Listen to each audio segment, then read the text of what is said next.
Hello everyone, study with Shreya पर आप सभी का स्वागत है। चलिए बिना टाइम वेस्ट किए आज की लाइव क्लास शुरू करते हैं हमारे एक्सपर्ट सर के साथ। और आज हम जो नोट्स और प्रेजेंटेशन स्लाइड्स देखने वाले हैं ना, वो सिर्फ पुराने खंडरों की कहानी नहीं है। तो फिर क्या है? आज हम दुनिया की पहली स्मार्ट सिटी के बारे में पढ़ेंगे, यानी इंडस वैली सिविलाइजेशन, जिसे हम सिंधु घाटी सभ्यता भी कहते हैं। आज का हमारा मिशन है ये समझना कि उन्होंने नेचर पर अपनी पूरी डिपेंडेंस को कैसे खत्म किया और एक सिस्टमैटिक अर्बन लाइफ, एक मॉडर्न शहरी जीवन की नींव कैसे रखी। मतलब आज के मॉडर्न सिटीज उनसे क्या सीख सकते हैं, राइट? एग्जैक्टली। चलिए स्लाइड नंबर 1 से शुरू करते हैं। सबसे पहले समझते हैं कि सिविलाइजेशन या सभ्यता का असली मतलब क्या होता है। जहाँ लोग शहरों में रहते हैं और खेती करते हैं। हाँ, पर उसकी शुरुआत देखो। पहले इंसान जंगलों में भटकता था। उसका खाना, उसका जीना, सब कुछ नेचर पर डिपेंड था, है ना? जैसे आज बारिश हुई तो ठीक, वरना भूखे रहो। बिल्कुल। पर जब उन्होंने एक जगह रुककर खेती शुरू की, घर बनाए, सोसाइटी बनाई, तब जाकर एक सिविलाइजेशन बनी। और इसमें सबसे बड़ा ब्रेक थ्रू आया साल 1921 में। 1921? तब क्या हुआ था सर? दयाराम साहनी नाम के एक आर्कियोलॉजिस्ट ने एक नए शहर की खोज की, और इस शहर का नाम था हड़प्पा। अच्छा, इसीलिए इसको हड़प्पा सिविलाइजेशन भी कहते हैं। हाँ, ये आर्कियोलॉजी का एक रूल है। जो साइट सबसे पहले मिलती है ना, पूरी सभ्यता का नाम उसी पर रख दिया जाता है। और यहाँ एक बहुत बड़ा एग्जाम अलर्ट है, बच्चों ध्यान से सुनना। जी सब बताइए, मैं नोट कर रही हूँ। हड़प्पा शहर इंडस रिवर पर नहीं था, वो रावी रिवर के किनारे था।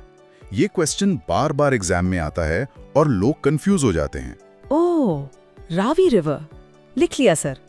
लेकिन सर एक बात बताइए, जब हम इसको स्मार्ट सिटी बोलते हैं तो क्या ये सच में आज के शहरों जैसी थी? तुम्हें क्या लगता है? मतलब मैंने स्लाइड्स में पढ़ा और मुझे ऐसा लगा जैसे आप किसी पुराने मिडीवल किले की खुदाई कर रहे हो और अचानक से मिट्टी के नीचे से एक हाईटेक स्मार्टफोन निकल आए। वो लोग इतने एडवांस कैसे थे? ये बहुत बढ़िया एग्जाम्पल दिया तुमने। स्लाइड नंबर 2 पर अगर हम देखें, उनका टाउन प्लानिंग यानी नगर नियोजन, वो सच में किसी स्मार्टफोन जितना ही एडवांस था। कैसे? आज तो थोड़ी बारिश में स्ट्रीट्स ब्लॉक हो जाते हैं। उनके यहाँ ऐसा नहीं होता था। उन्होंने ग्रिड सिस्टम यूज किया था, यानी उनकी जो सड़कें थी ना, वो एक दूसरे को बिल्कुल राइट एंगल्स पर, मतलब 90 डिग्रीज पर काटती थी। वेट, 90 डिग्रीज पर? इसका कोई स्पेशल लॉजिक था क्या, या बस डिजाइन के लिए? इसके पीछे पूरी इंजीनियरिंग थी। देखो, जब सड़कें बिल्कुल सीधी होती हैं और 90 डिग्री पर काटती हैं, तो जब तेज हवा चलती है ना, तो हवा सीधी निकल जाती होगी। एग्जैक्टली। हवा एक तरफ से आती थी और दूसरी तरफ से निकल जाती थी, और अपने साथ सड़क की सारी धूल और कचरा उड़ा ले जाती थी। Oh wow, natural vacuum cleaner. सही पकड़ा। उनकी सड़कें अपने आप साफ हो जाती थी। अब स्लाइड नंबर 3 पर चलते हैं, जो उनकी ब्रिक्स और ड्रेनेज के बारे में है। हाँ सर, इसमें लिखा है कि उन्होंने बेक्ड ब्रिक्स यूज की थी, कच्ची ईंटें नहीं। हाँ, उन्होंने आग में पकी ही ईंटें यूज की। और सबसे हैरानी की बात क्या है पता है? क्या? पूरे एम्पायर में, और ये बहुत बड़ा एम्पायर था, सभी ईंटों का साइज और रेशियो एकदम सेम था। क्या बात कर रहे हो? बिना किसी मॉडर्न फैक्ट्री के? हाँ, इसका मतलब है कि उनका एडमिनिस्ट्रेशन बहुत स्ट्रिक्ट और स्टैंडर्डाइज था। और उनका ड्रेनेज सिस्टम तो उस जमाने का सबसे बेस्ट था। हर घर की नाली मेन स्ट्रीट की नाली से जुड़ी होती थी। और मेन ड्रेन्स कवर्ड होते थे, राइट? बिल्कुल। और उनको जोड़ने के लिए वो मोटर और जिप्सम का यूज करते थे, ताकि पानी लीक ना हो। ये सब सुनकर लगता है कि वहाँ के लोग बहुत अमीर होंगे। तो सोसाइटी कैसे डिवाइडेड थी? जैसे किंग्स और कॉमनर्स अलग अलग रहते थे क्या? स्लाइड नंबर 4 इसी बारे में है। उन्होंने शहर को 2 हिस्सों में बांटा था। वेस्ट की तरफ एक ऊंचा हिस्सा होता था, जिसे सिटाडेल या दुर्ग कहते थे, और ईस्ट की तरफ लोअर टाउन होता था, जहां आम लोग रहते थे। तो सिटाडेल में पक्का राजा या प्रीस्ट्स रहते होंगे, जैसे बाकी पुरानी सिविलाइजेशंस में होता था। यही तो ट्विस्ट है। एग्जाम अलर्ट बच्चों। जी सर, बताइए। इंडस वैली में हमें कोई महल या बड़े मंदिर नहीं मिले। वहां किसी प्रीस्ट या राजा का राज नहीं था। तो फिर पावर किसके पास थी? ऐसा माना जाता है कि मर्चेंट्स यानी व्यापारी और इंजीनियर्स इस सोसाइटी को चलाते थे। सिटाडेल का यूज कॉमन पब्लिक बिल्डिंग्स और ग्रैनरीज यानी अनाज इकट्ठा करने के लिए होता था। ओह, मतलब प्रैक्टिकल लोग थे। और सर, सिटाडेल में ही वो मोहेंजोदारो का फेमस ग्रेट बाथ भी था ना? स्लाइड नंबर 5 में उसका मेंशन है। हाँ, और वहां उन्होंने एक ऐसी चीज की जो उस टाइम के हिसाब से इम्पॉसिबल लगती है। उन्होंने उस ग्रेट बात को वाटरप्रूफ बनाया था। 4500 साल पहले वाटरप्रूफिंग, पर कैसे? उन्होंने नेचुरल बिटुमिन का यूज किया था। ये एक तरह का तार या दामर होता है जो पानी को लीक होने से रोकता है। Mind blowing. Sir, slide number 6 पर आते हैं। टाउन प्लानिंग तो बहुत अच्छी थी, पर घरों के अंदर की लाइफ कैसी थी? इसमें एक पॉइंट पढ़कर मैं बहुत कंफ्यूज हो गई थी। कौन सा पॉइंट? इसमें लिखा है कि घरों की कोई विंडो मेन रोड की तरफ खुलती ही नहीं थी और एंट्री गेट भी साइड वाली छोटी गली में होता था। ऐसा क्यों? देखो, आजकल हम लोग शोर और धूल से बचने के लिए क्या करते हैं? डबल ग्लेज्ड विंडोज लगाते हैं या घर बंद रखते हैं। एग्जैक्टली। उन्होंने भी यही किया, बस अपना देसी तरीका लगाया। मेन रोड पर ट्रैफिक और धूल बहुत होती थी, तो उन्होंने बाहर की दीवार में कोई खिड़की रखी ही नहीं। अच्छा, तो ये नॉइज पोल्यूशन और धूल से बचने के लिए था। हाँ, और इसका एक और रीजन था, प्राइवेसी। प्राइवेसी उस जमाने में? बिल्कुल, सड़क से गुजरता हुआ कोई भी इंसान आपके घर के अंदर नहीं देख सकता था। पर सर, अगर सब बंद होगा तो हवा और रोशनी कैसे आएगी घर में? इसके लिए उनके घर के बिल्कुल बीच में एक बड़ा सा आंगन होता था और उसके चारों तरफ कमरे होते थे। अरे हाँ, जैसे मेरी दादी के गांव वाले घर में होता है, बीच में आंगन और साइड में रूम्स। बिल्कुल वही मॉडल। छत खुली होती थी जिससे धूप और हवा पूरे घर में आती थी। ये टेम्परेचर मेंटेन करने का बेस्ट तरीका था। अब स्लाइड नंबर 7 पर आते हैं, इकोनॉमी। राइट, इकोनॉमी और ट्रेड। सिर, इसमें एक बहुत बड़ा पॉइंट है कि वो पहले लोग थे जिन्होंने कॉटन उगाया था। हाँ, पूरी दुनिया में सबसे पहले कॉटन यानी कपास इंडस वैली के लोगों ने ही उगाया था। वाओ! और उनका ट्रेड कैसे चलता था? पैसे या कॉइन्स यूज करते थे वो लोग? नहीं, उनके पास कॉइन्स नहीं थे। वो बार्टर सिस्टम पर काम करते थे, यानी सामान के बदले सामान। ओह, जैसे गेहूं देखकर कपड़े ले लिए। एग्जैक्टली। और उनका ट्रेड बहुत दूर दूर तक फैला हुआ था। मेसोपोटामिया, जो आज का इराक है, वहां तक इनका सामान जाता था। इराक तक? पर उन्हें वहां क्या बुलाते थे? मेसोपोटामिया के रिकॉर्ड्स में इंडस वैली के व्यापारियों के लिए एक खास वर्ड यूज हुआ है, मेलुहा। मेलुहा? ये नाम तो बहुत फेमस है आजकल। हाँ, लेकिन एक बात सोचो, अगर आप इतना बड़ा बिजनेस कर रहे हो और वो भी सामान के बदले सामान, तो मेजरमेंट का कोई सॉलिड सिस्टम चाहिए ना। बिल्कुल, वरना कोई किसी को कम सामान दे देगा। इसीलिए उन्होंने बहुत ही स्टैंडर्ड वेट्स और मेजर्स बनाए। वो 16 के मल्टीपल्स यूज करते थे, जैसे 16, 64, 160। वेट, 16 का टेबल पढ़ते थे वो लोग? हाँ, एक तरह से वही समझ लो। उनकी एक्यूरेसी बहुत जबरदस्त थी। और हाँ, खेती भी कमाल की थी। वो वीट, बार्ले, रागी, सरसों, ये सब उगाते थे। इतना बड़ा एम्पायर था। पर सर, सच में ये कितना बड़ा था? स्लाइड नंबर 8 में इसकी ज्योग्राफी दी हुई है। जब 1924 में जॉन मार्शल ने पूरी दुनिया को इसके बारे में बताया तो सब दंग रह गए थे। ये आज के इंडिया, पाकिस्तान, अफगानिस्तान और यहाँ तक कि टर्कमेनिस्तान के कुछ हिस्सों तक फैला था। बाप रे! इतना बड़ा एरिया याद कैसे रखेंगे एग्जाम्स के लिए? उसके लिए स्लाइड पर एक ट्रिक दी है, MAST। MAST, इसे अपने नोट्स में हाईलाइट कर लो बच्चों। हाँ सर, MASD। M से मंडा, जो नॉर्थ में जम्मू में है। करेक्ट। और ईस्ट में क्या है? ईस्ट में A से आलमगीरपुर, जो उत्तर प्रदेश में है। Very good. वेस्ट में है S से सुतका गिंदौर, जो बलूचिस्तान में है।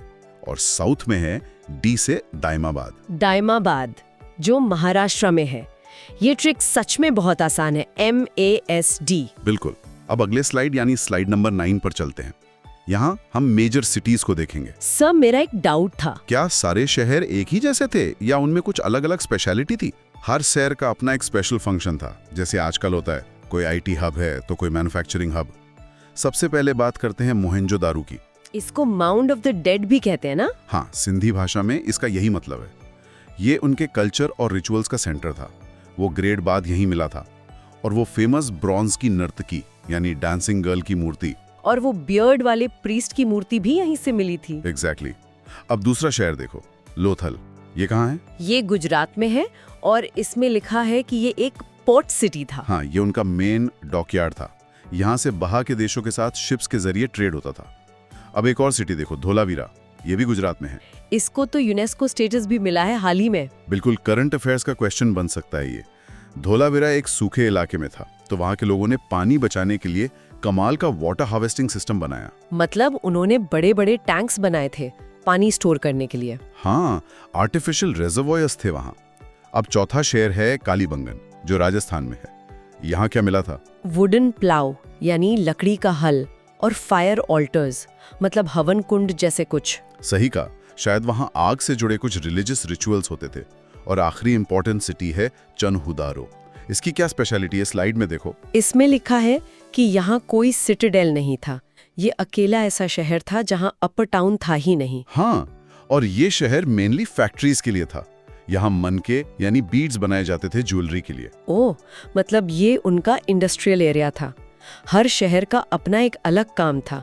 ये तो एकदम मॉडर्न प्लानिंग है ना? अब स्लाइड नंबर 10 पर आओ।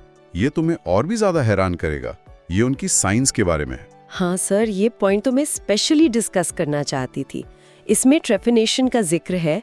क्या उन्होंने सच में ब्रेन सर्जरी की थी? तुम्हें क्या लगता है 4500 साल पहले ये पॉसिबल था? मतलब सुनने में तो इम्पॉसिबल लगता है, बिना एनेस्थीसिया के।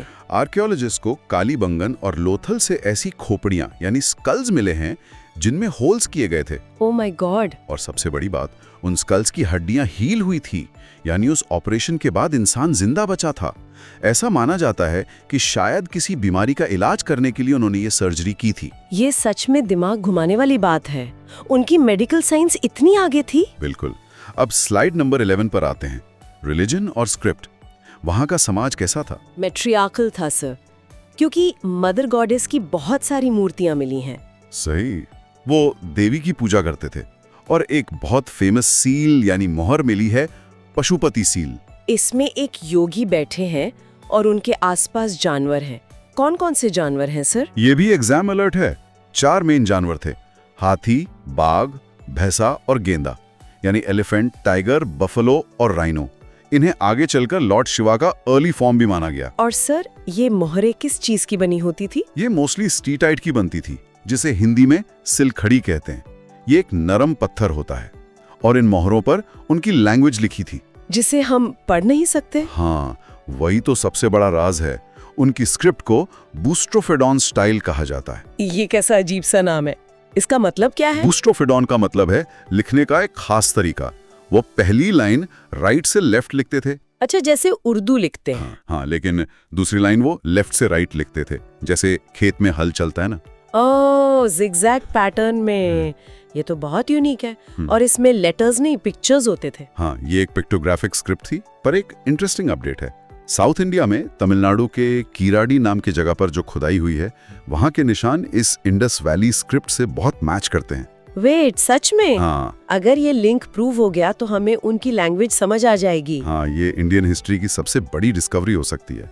खैर, जब तक हम उस स्क्रिप्ट को पढ़ नहीं लेते तब तक बहुत सारी गलतफहमियां तो रहेंगी। तो चलिए सर, स्लाइड नंबर 12 पर आते हैं, जहां इन्हीं गलतफहमियों की बात हुई है। देखो बच्चों, ये यूपीएससी और दूसरे एग्जाम्स का सबसे फेवरेट ट्रैप एरिया है। बड़े ध्यान से सुनना। मैं तुमसे सवाल पूछता हूँ, तुम बताना। जी सर, मैं रेडी हूँ। पहला सवाल, क्या हड़प्पा के लोग इतने एडवांस थे कि वो लोहे यानी आयरन के वेपन्स यूज करते थे? नहीं, वो ब्रॉन्ज एज थे ना, उन्हें लोहे के बारे में कुछ नहीं पता था। Very good. उन्हें तांबा और कांसा यानी कॉपर और ब्रॉन्ज बनाना आता था, पर आयरन नहीं। दूसरा सवाल, क्या वो बड़े बड़े मंदिरों में पूजा करते थे, जैसे मेसोपोटामिया में जिगुरट्स थे? नहीं सर, आपने पहले ही बताया था कि पूरी खुदाई में एक भी मंदिर या टेम्पल नहीं मिला। वो नेचर और वाटर की पूजा करते थे। एकदम सही। तीसरा सवाल, क्या उनके पास एक पावरफुल नेवी थी अपने ट्रेड को प्रोटेक्ट करने के लिए? ट्रेड के लिए उनके पास बोट्स तो थीं, लोथल से पता चलता है, पर नेवी शायद नहीं। सही जवाब, उनके पास कोई नेवी नहीं थी। दरअसल वहां कोई बड़े वेपन्स मिले ही नहीं। वो एक बहुत ही शांति प्रिय यानी पीसफुल सोसाइटी थी जो सिर्फ बिजनेस पर फोकस करती थी। आज की दुनिया को उनसे ये चीज जरूर सीखनी चाहिए। बिना लड़ाई के इतना बड़ा एम्पायर चला लिया। हाँ, अब आखिरी मिथ और सबसे बड़ा ट्रैप, क्या घोड़ा यानी हॉर्स उनका मेन एनिमल था? ये थोड़ा ट्रिकी है। स्लाइड में लिखा है कि सुरकोटा दास से कुछ बोन्स मिली हैं, तो शायद। हाँ, यही तो ट्रैप है। बोन्स मिली जरूर हैं, पर घोड़ा उनकी डेली लाइफ का या कल्चर का मेन हिस्सा नहीं था। किसी मोहर पर घोड़े का पिक्चर नहीं है। उनके मेन जानवर बैल, भैंसा और सूअर थे। फ्यू, बच गई। ये एग्जाम अलॉट्स तो पक्का नेगेटिव मार्किंग करवाते हैं अगर कॉन्सेप्ट क्लियर ना हो। लिख लिया सर। गुड। तो बच्चों, अब हम आते हैं इस कहानी के एंड पर। इतनी बड़ी और एडवांस सभ्यता अचानक खत्म कैसे हो गई? सर, लोग कहते ना कि आर्यंस ने आकर हमला कर दिया था। वो थ्योरी अब काफी पुरानी और वीक हो चुकी है। मॉडर्न साइंस कहती है कि इसके पीछे नेचुरल डिजास्टर्स और क्लाइमेट चेंज था। मतलब? नदियों ने अपना रास्ता बदल लिया था। खासकर सरस्वती नदी सूख गई थी।